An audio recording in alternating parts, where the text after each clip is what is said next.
I'm Susan. And I'm Chris Marie. And first thing you need to know is we are very different. I mean, when we met 20 years ago, we couldn't have been more different. I was a manager at Arthur Andersen. I wore suits. I was professional. And you, Susan? Well, I was a marriage and family therapist. I was a workshop leader, and I was a little more on the casual side. I tended to wear sweaters, not quite as nice as this one, and jeans. I cared about helping a team get to their strategy, their goals, their roles and responsibilities. And I frankly thought what was most important is how well they were relating, the team dynamics, and whether it was real or not real. I cared about preparing and presenting well and looking good.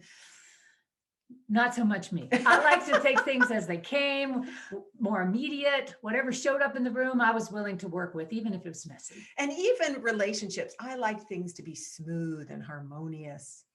And I really didn't trust smooth and harmonious and thought it was actually more real when people were kind of dealing with their differences. So when I was a manager at Arthur Andersen, I was handed this client that was in conflict. And I had seen Susan deal with a group in conflict. And I thought, I can't handle this. I'm going to pull her in. And we were doing a 2-day offsite at the time. And halfway through that first day, she pulls aside this woman and the team leader and says, listen, you're holding this team hostage to the woman and then to the leader, and you're letting her get away with it. And all I could think of was, oh my gosh, we're going to get fired. Now, truthfully, I did think there was a chance we'd get fired, but I actually did also believe they hired us to give them some straight goods. And so in my mind, I was giving them straight goods.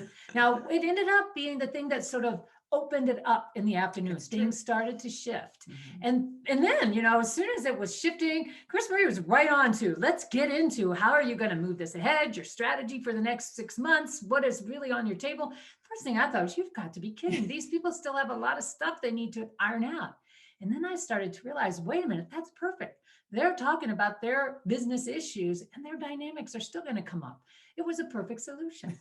So whether we're working with large clients like Microsoft, Johnson & Johnson, or the San Francisco Giants, or small companies like Headframe Spirits, Wolf Mining, the Good Seed Company, these differences really show up in the room, not because of us, because they're naturally there, but we're working with those differences. And that's given us a framework to help teams really rally around and use those differences, use that tension to come up with innovative and creative results, focusing on both sides of that equation. And frankly, this is why we think there's beauty in conflict.